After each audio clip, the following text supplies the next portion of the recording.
Buenos días a todos. Nuevamente nos juntamos para una nueva charla. En esta oportunidad vamos a tratar el tema de las complicaciones infecciosas en el trasplante renal en niños. Las complicaciones infecciosas en el trasplante renal se producen generalmente luego de que el paciente es trasplantado y recibe medicación inmunosupresora. A lo largo de las últimas décadas ha mejorado mucho el tratamiento inmunosupresor de los pacientes, lo cual ha permitido mejor sobrevida de los injertos renales a largo plazo debido a la reducción de la aparición del rechazo agudo, tanto celular como humoral, en los injertos renales. Pero, paradójicamente, este aumento de la inmunosupresión y de la sobrevida de los injertos ha llevado a una mayor incidencia de infecciones en los pacientes, sobre todo en los niños que reciben trasplantes. La estrategia habitual que uno tiene que utilizar es bajar la inmunosupresión, con lo cual acá siempre tenemos la paradoja o el balance difícil de lograr entre la inmunosupresión para evitar los rechazos y tratar de mantener las infecciones, sobre todo las infecciones virales, en determinados pacientes, sobre todo los más chiquititos, a raya, digamos, sin que generen complicaciones. ¿Por qué? Porque a la larga estas infecciones son la principal causa de hospitalización en los niños trasplantados renales y además las complicaciones de estas infecciones pueden llevar entonces a la muerte del paciente o a la pérdida del injerto, porque a veces requieren, como dijimos, un manejo diferente de la inmunosupresión. Si nos abocamos a las infecciones que padecen los niños en el trasplante renal, en general se las puede clasificar a estas complicaciones infecciosas de acuerdo al momento en el que se presentan después del trasplante. Tenemos determinadas infecciones que son características del primer mes, luego del trasplante renal, que son las complicaciones infecciosas intrahospitalarias que se asocian habitualmente a la cirugía, infecciones de heridas quirúrgicas, a la utilización de catéteres, vías centrales, catéteres urinarios como WJ o sondas vesicales, y en algunos casos también por el uso de antibióticos, la aparición concomitante de Clostridium difficile a nivel intestinal. Después tenemos las infecciones que se producen entre el primer mes y los 6 meses post-trasplante. Y acá, sobre todo, tenemos que hablar de algunas infecciones oportunistas, como el Pneumocystis carini, y también de algunos virus que a veces forman parte ya de nuestra historia viral, porque han sido virus a los cuales hemos estado expuestos, o los chicos han estado expuestos, como el virus Epstein-Barr, el citomegalovirus y el poliomavirus o virus BK, pero que pueden reactivarse con la inmunosupresión, que generalmente es más importante en los primeros meses post-trasplante. O también puede tratarse, y en pediatría es bastante frecuente, de que el paciente nunca haya tenido contacto con estos virus y nosotros le pongamos un injerto de un donante que es positivo para algunos de estos virus, y entonces ese paciente va a ser una primoinfección viral porque, que seguramente tiene más chances de ser grave porque está inmunosuprimido. Y después tenemos las infecciones que se producen después de los 6 meses post-trasplante, cuando ya la inmunosupresión es más estable, es menor, ya pasó el tiempo en el cual el paciente recibió la medicación de inducción, por ejemplo. Entonces, en esos casos tenemos sobre todo infecciones respiratorias comunes a todos los pacientes pediátricos en general.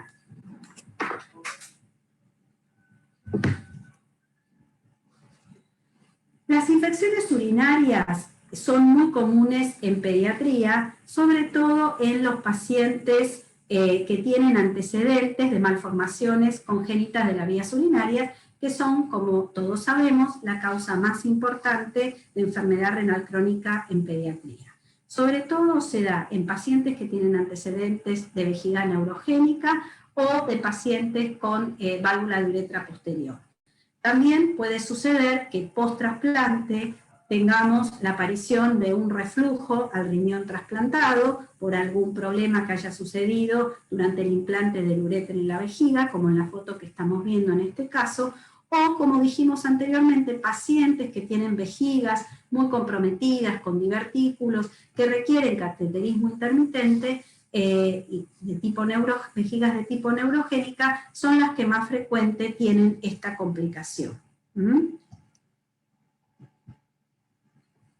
Después vamos a tratar de hablar, darle un poquito más de relevancia a, como dijimos, las infecciones oportunistas o las infecciones virales que caracterizan a la etapa de mayor inmunosupresión, es decir, de los primeros 6 meses luego del trasplante. La infección por Pneumocystis carini la conocimos sobre todo a partir de la década del 80, 90, cuando surgió el virus del HIV. Ahí aprendimos que era un patógeno oportunista que muy raramente se producía infección severa en humanos, pero sí se sabía que este patógeno podría producir infecciones en pacientes que habían recibido inmunosupresión importante, como pacientes trasplantados de órganos sólidos, pacientes inmunocomprometidos por enfermedades autoinmunes o trasplantes de médula ósea. Generalmente produce una neumonía que suele tener un patrón intersticial, que genera mucha hipoxia, y se produce sobre todo en pacientes que tienen un déficit de la inmunidad celular y están sobre todo bajo tratamiento, entre otras cosas, de corticoides. También aprendimos que el tratamiento con Bactrim era la manera de resolverlo, y aparecieron en aquel momento, en las infecciones por HIV, la posibilidad de comenzar a utilizar el Bactrim en forma profiláctica 3 veces por semana en estos pacientes con déficit de inmunidad celular. Entonces, en los pacientes no HIV, generalmente Pneumocystis carini ocurre con mayor frecuencia, produciendo neumonías los primeros 6 meses posteriores al trasplante, cuando, como dijimos, la inmunosupresión es más importante. También es común luego de algún episodio en el cual es necesario aumentar la inmunosupresión, por ejemplo, luego de un rechazo. Y también cuando hay algún tipo de alteración que disminuye el recuento de linfocitos, sobre todo linfocitos T, y cuando hay hipogamaglobulinemia, por ejemplo, en el caso de una infección concomitante con citomegalovirus. Como dijimos, la utilización de profilaxis con trimetoprima sulfametoxazol es la estrategia que ha cambiado el pronóstico en muchos de estos pacientes, porque permite casi que desaparezca esta complicación post-trasplante. La trimetoprima sulfametoxazol generalmente se recomienda para estos chicos durante los primeros 6 a 12 meses post-trasplante renal. Hay que tener en cuenta que son medicamentos que producen algunos efectos colaterales. Hay pacientes que tienen hipersensibilidad, también pueden producir hipercalemia, insuficiencia renal, tienen interacciones con algunos otros de los medicamentos que nosotros vamos a indicar. A veces produce freno a nivel medular, anemia y neutropenia. Pero comparativamente los efectos colaterales versus los beneficios, la mayoría de los centros concuerdan es que es necesario utilizarlos por lo menos durante 6 meses luego del trasplante. El otro patógeno que, como dijimos, es muy común que se presente después de un trasplante renal, es prácticamente la infección más frecuente post-trasplante renal, es el citomegalovirus. El citomegalovirus uno puede hacer enfermedad como un síndrome viral de tipo mononucleósido, uno puede hacer una primoinfección sin tener ningún tipo de sintomatología, solo expresada por la presencia de cargas virales en el torrente sanguíneo, o puede hacer una enfermedad invasiva que comprometa algún órgano sólido, por ejemplo el hígado, y generar una hepatitis, o el pulmón y generar una neumopatía grave. Generalmente, como dijimos, es la infección más frecuente que se produce en pacientes trasplantados. La primoinfección se produce cuando un receptor negativo, y es muy común, como dijimos, que nuestros niños sean negativos, es decir, nunca antes hayan tenido contacto con este virus, reciban un órgano de un donante positivo. Ustedes saben que a veces los chicos, es bastante frecuente, reciban órganos de sus padres, realizan trasplantes donantes vivos relacionados. Bueno, habitualmente los donantes adultos son en un 80 o un 90% positivos para citomegalovirus. Por lo tanto, sobre todo en un niño pequeño, es muy frecuente que esta situación se produzca. La otra posibilidad es que el receptor ya sea positivo, es decir, haya tenido contacto con el virus y reciba un órgano de un donante negativo. Pero al darle inmunosupresión, pequeñas partículas virales de este virus suelen quedar acantonados en algunos órganos. Algunos de los órganos son, por ejemplo, el riñón. Entonces, pueden reactivarse luego del post-trasplante inmediato. También podría producirse una superinfección, es decir, que uno sea positivo para el virus y reciba un órgano de un donante positivo, pero por ahí con una cepa diferente a la cepa del virus con el cual el chico estaba infectado, y entonces se produzca una superinfección. Por otro lado, es importante que sepamos que hay una relación entre el virus de Epstein-Barr y el citomegalovirus. Es decir, que muchos de estos niños son negativos tanto para citomegalovirus como para virus Epstein-Barr y reciben injertos de donantes que son positivos para los dos virus. El virus citomegalo produce un efecto inmunomodulador sobre el virus Epstein-Barr. Y es común que en estos casos los pacientes hagan una infección más grave por virus Epstein-Barr, incluso una enfermedad linfoproliferativa post-trasplante, que ahora después vamos a ver de qué se trata, que es la complicación más grave que produce el virus Epstein-Barr o virus de la mononucleosis. Entonces, tenemos dos opciones para los pacientes negativos que reciben un donante positivo. Tenemos la opción de seguirlos con cargas viral para detectar precozmente la primoinfección o, en el caso de donante y receptor positivo, la reinfección o la activación del virus, y en ese caso usar una terapia antiviral, que tenemos por suerte para el citomegalovirus, la opción de utilizar el ganciclovir. Y la otra opción es usar en todos los pacientes ganciclovir o valganciclovir, que es la opción por vía oral, en todos los receptores de órganos positivos. Entonces, posibilidades de profilaxis y cuál sería la duración. Como dijimos, si tenemos un donante positivo y un receptor negativo, ahí no hay ninguna duda. Generalmente la mayoría de los equipos pediátricos utilizan ganciclovir o valganciclovir, que es la opción vía oral más frecuente que tenemos ahora, durante 3 a 6 meses. Lo mismo que si el paciente recibe por alguna razón tratamiento antitimocítico por un rechazo en algún momento del transcurso de su vida post-trasplante. En ese caso se reduce el tiempo de 1 a 3 meses. Cuando el donante es negativo y el receptor es positivo, también se utiliza valganciclovir o ganciclovir por vía oral durante 3 a 6 meses debido a la posibilidad de que se reactive la infección. Pero sobre todo esto se hace cuando se utiliza como terapia de inducción timoglobulina o anticuerpos antitimocito. En el caso de utilizar una inmunosupresión más suave, puede no utilizarse.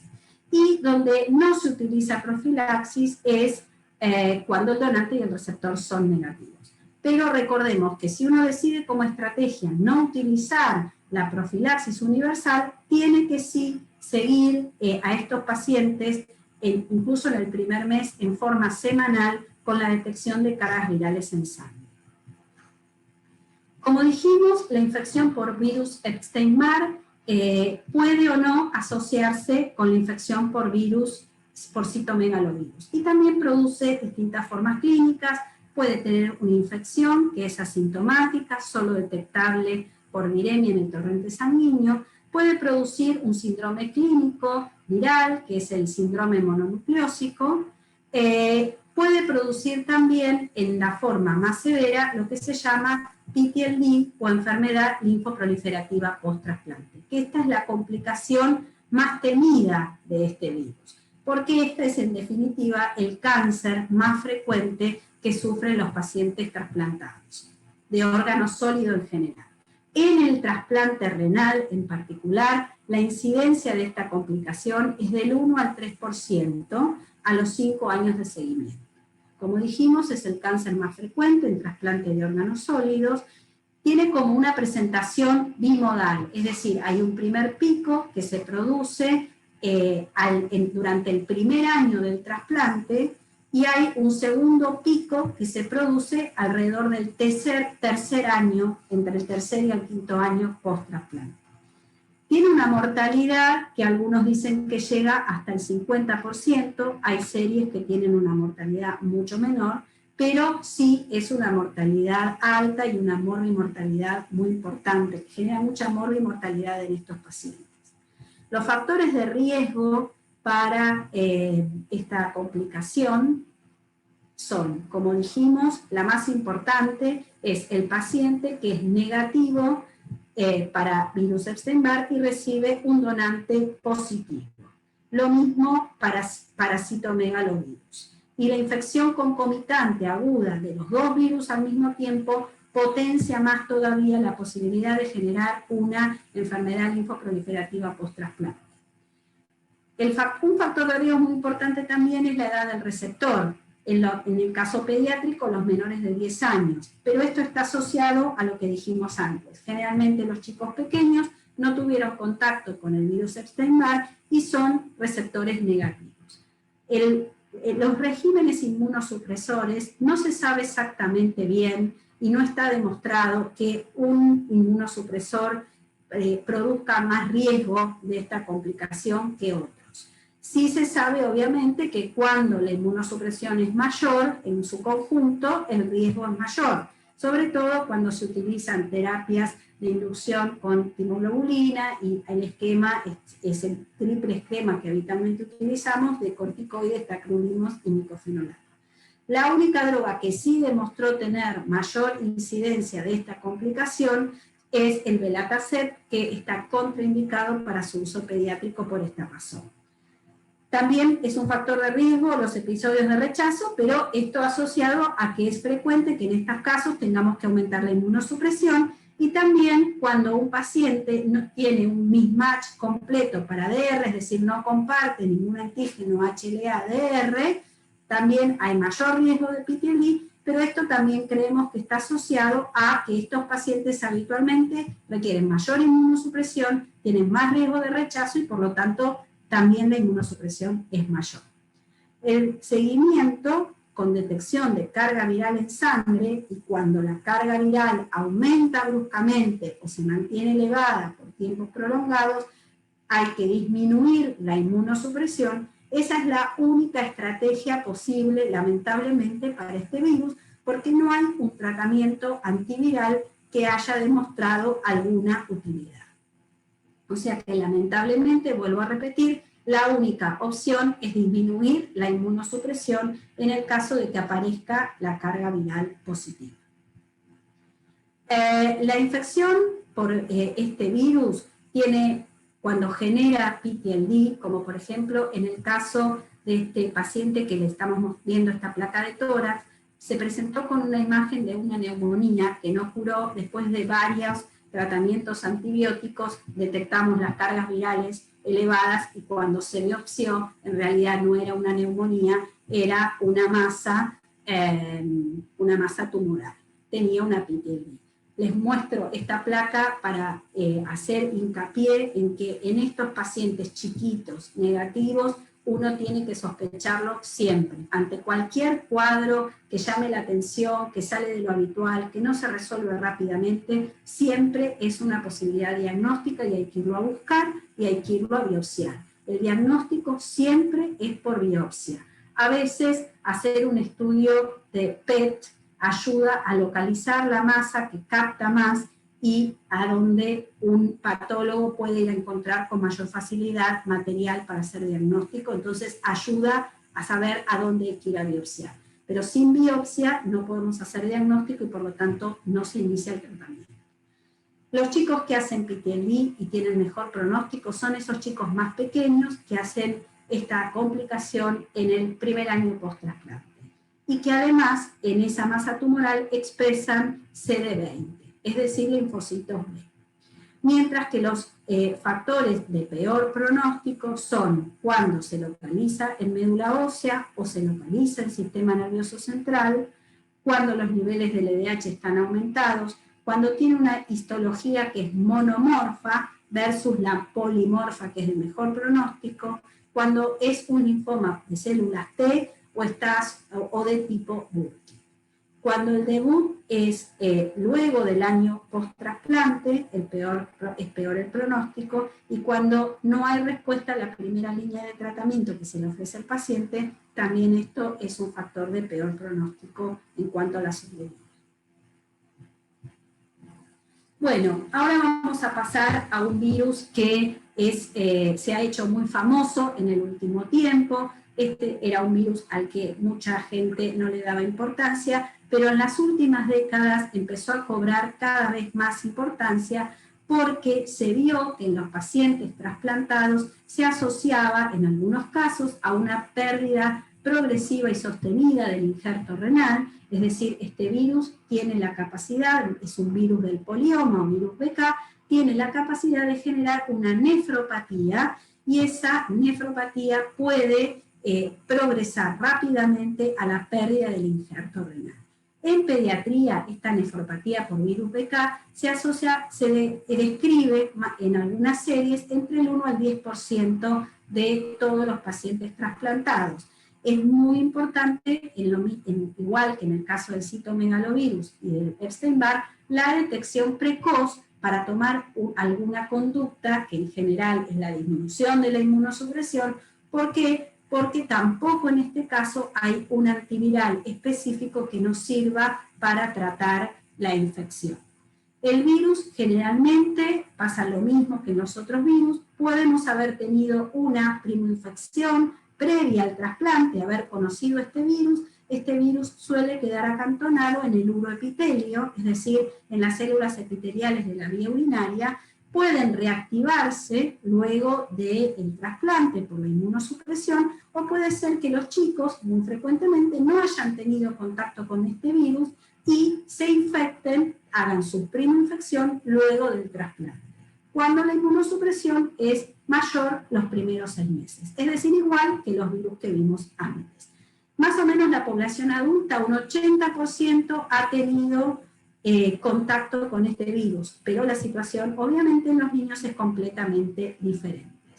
La detección se realiza con cargas virales mensuales, o sea, es la misma estrategia, sobre todo en los primeros meses post-trasplante hay que buscar el virus se puede detectar tanto en sangre, plasma o orina. Lo importante es que la detección sea hecha siempre de la misma manera en el mismo laboratorio, lo mismo que con el virus Epstein-Barr, para evitar complicaciones, porque hay veces que distintos laboratorios informan los valores de carga virales de manera diferente y eso complica el seguimiento. Entonces, la detección de este virus en sangre es lo que se necesita para hacer el diagnóstico o la probabilidad de nefropatía por BK. El virus puede estar en orina, pero eso no implica que el paciente haya hecho una nefropatía por BK.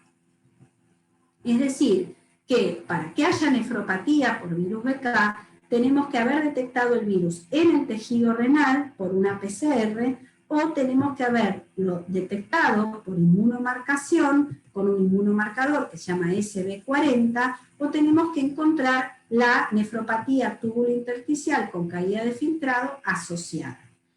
Esto es lo que se detecta en la biopsia renal cuando uno sospecha la nefropatía por BK. Es decir, ante un paciente que empieza con viruria, sigue con viremia y aparece una caída de filtrado, tenemos que ir a hacer una biopsia renal, sí o sí, para tratar de hacer el diagnóstico de nefropatía por BK.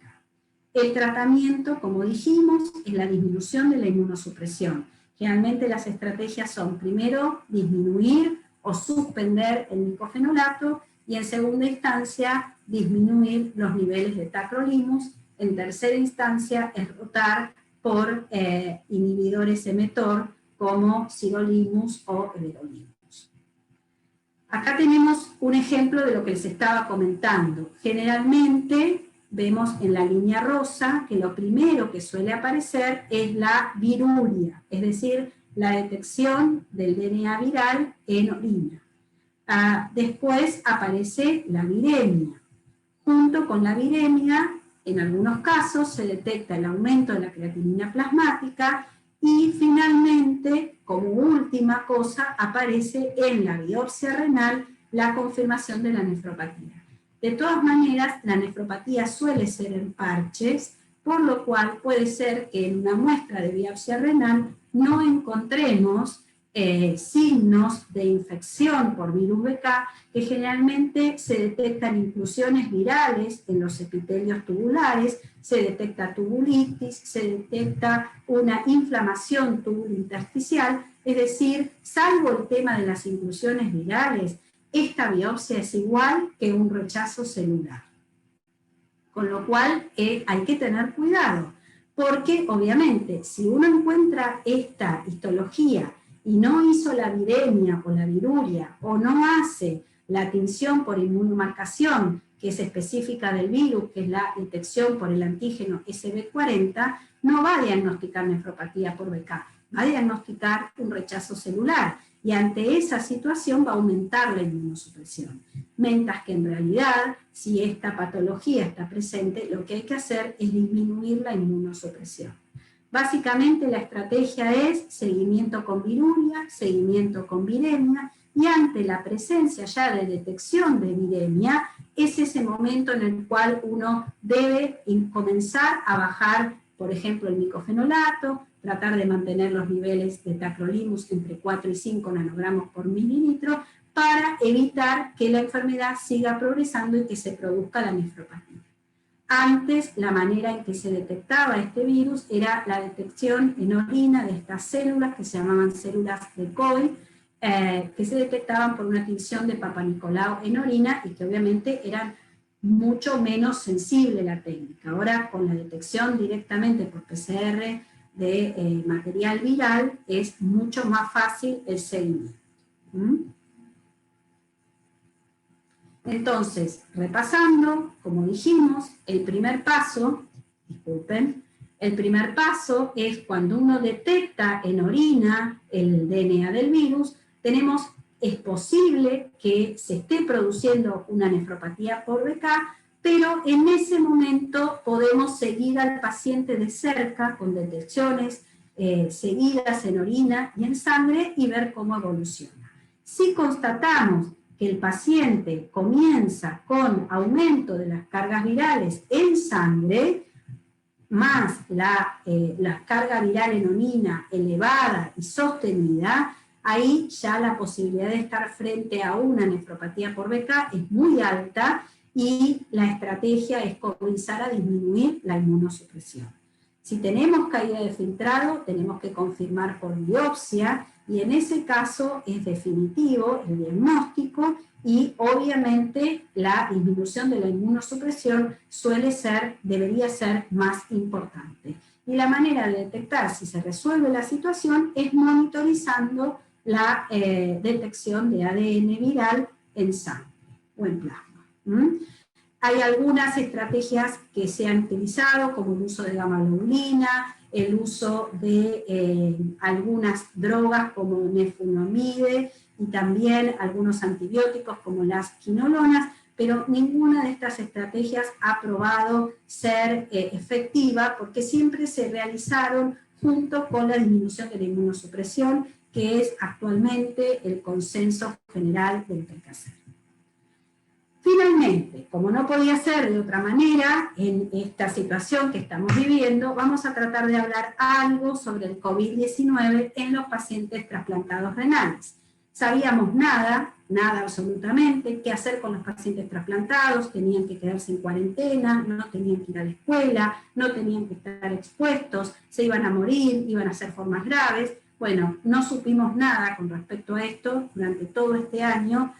Ahora después de un año de haber convivido con la pandemia, hemos aprendido algunas cosas, han aparecido algunas publicaciones.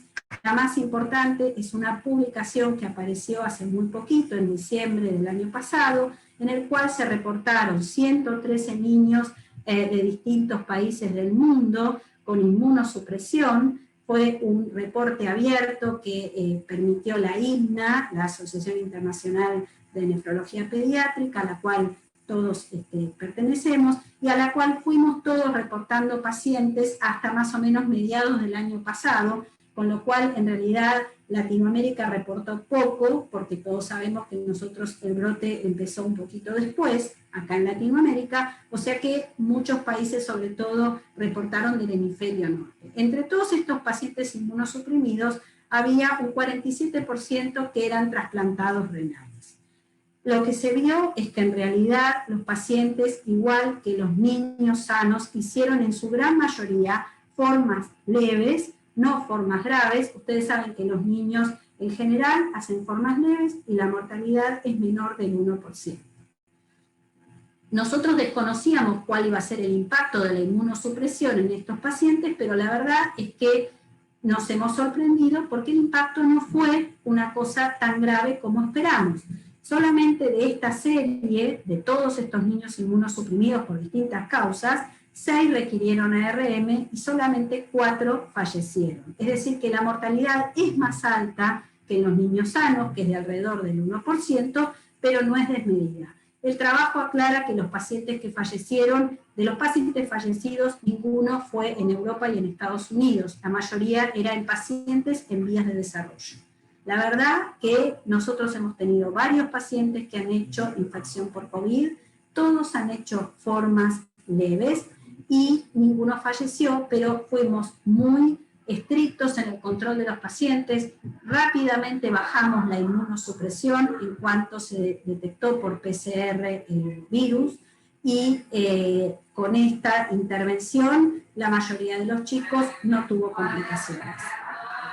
Este es el trabajo en el cual les estaba comentando, con las características de los pacientes que presentaron síntomas muy similares al resto de los pacientes pediátricos que entraron como casos controles y que sobre todo tuvieron fiebre, síntomas respiratorios, algunos tuvieron síntomas gastrointestinales y la mortalidad, como les dije, fue del 4% versus el 1% de los pacientes sin inmunosupresión pediátricos.